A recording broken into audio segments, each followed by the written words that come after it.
నా బిడ్డ సుష్మిత తను ఈ సినిమా నేను చెయ్యాలి, ఈ పరిశ్రమ రావాలి అనుకున్నప్పుడు ఈ పరిశ్రమ ఖచ్చితంగా ఆదరిస్తుంది అని అనుకున్నప్పుడు ఒకటి చెప్పి, మీరు కష్టపడి పని చేస్తే కనుక ఇక్కడ రిజల్ట్ బాగుంటుంది, ఇక్కడ ఖచ్చితంగా మీకు ఆదరణ లభిస్తుంది, మీరు సక్సెస్ అవుతారని చెప్పినప్పుడు కష్టం అనేది నేను చిన్నప్పుడు ఇంట్లో చూశాను. అలాంటి నేను కష్టపడడానికి ఏమాత్రం నెరవను, ఏమాత్రం బెదరను, ఖచ్చితంగా చేస్తానంటూ ఈ సినిమా తనతోటి చెయ్యమ్మా, ఇద్దరు కలిపి చాలా మంచి కాంబినేషన్ అవుతుంది అనుకున్నప్పుడు ఆ సాహు గారు పడి తను బెస్ట్ కాంబినేషన్లో ఈ సినిమాని చేసి, ఈ సినిమాలో ఒకసారి అయ్యో ఎందుకు ఇంత కష్టపడుతుంది, ఇంత కష్టం అవసరమా నాకు అనిపిస్తుంది తండ్రిగా. కానీ ఒక బిడ్డగా కేవలం ప్రొడ్యూసర్గా నేను మా నాన్నని, మా హీరోని నేను ఇంప్రెస్ చేయాలి, ఆయన ద బెస్ట్ నేను ఇవ్వాలి ఈ సినిమా అంటూ తను కూడా ఈ సినిమాలో ఒక మామూలు టెక్నీషియన్ లాగా, మామూలు ప్రొడ్యూసర్ లాగా తనంత కష్టపడి చేసింది.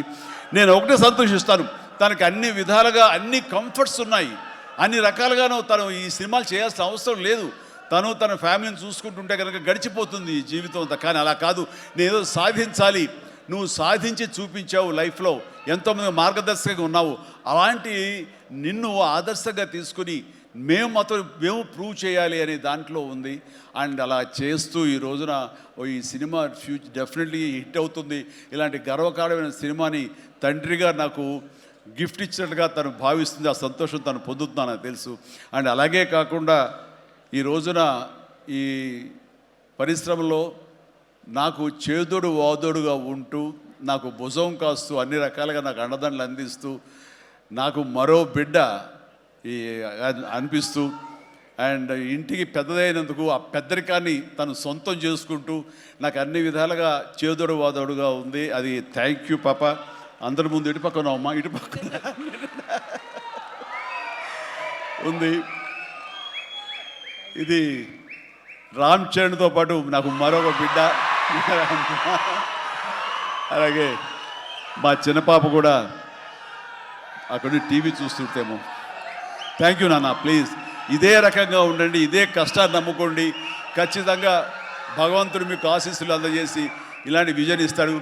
అండ్ మేము ఎంత ఇచ్చామన్నది కాదు పాప, మీరు ఎంత సాధించుకున్నారు అనేది నాకు మరింత గర్వంగా అనిపిస్తుంది. నువ్వు ఆ దిశగా వెళ్తావు.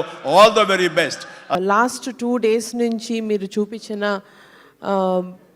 ఎస్పెషలీ ప్రెస్ అండ్ మీడియా అది గురించి వచ్చిన very encouraging reviews, encouraging feedback వింటూ ఉంటే చాలా సంతోషంగా ఉందండి. Thank you for the very honest reviews and reports that you have been giving.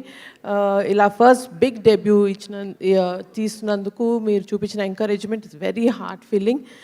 And especially to all the cinema audience and especially మన Telugu audience across the entire world, ఇంత కష్టపడి ఇంత డెడికేటెడ్గా అనిల్ గారితో పాటు ఎవ్రీ కాస్ట్ అండ్ క్రూ తీసినందుకు, the collections కానీ, the talk కానీ, the movie feedback has been very very very healthy and very encouraging. చాలా హ్యాపీగా ఉందండి. అండ్ ఫస్ట్ ఫిల్మ్ లాంచ్ అప్పుడు నాన్నగారు ఒక మాట అన్నారు, పేరేంటన్నావు, సుష్మిత కొనిడల, అది ఆ పేరు నిలబెట్టుకో అన్నారు. So I'm really hoping and praying that ఆ పేరు నిలబెట్టుకున్నాం అనుకుంటున్నాము. అండ్ ఫర్ మీ అండ్ ఎవరైనా జస్ట్ జనరల్గా గిఫ్ట్స్ అంటే దీపావళికి కానీ బర్త్డేస్ కానీ ఇస్తారు. బట్ నాకును సాహు గారికి అనిల్ గారు సంక్రాంతికి ఇచ్చారు గిఫ్ట్, బిగ్ గిఫ్ట్ ఇచ్చారు. So thank you so much దానికి. It's very very very big opportunity. And ఈ సినిమా ద్వారా ఐ థింక్ ఐ మేడ్ నాన్నగారు very proud. So thank you very much for all of this.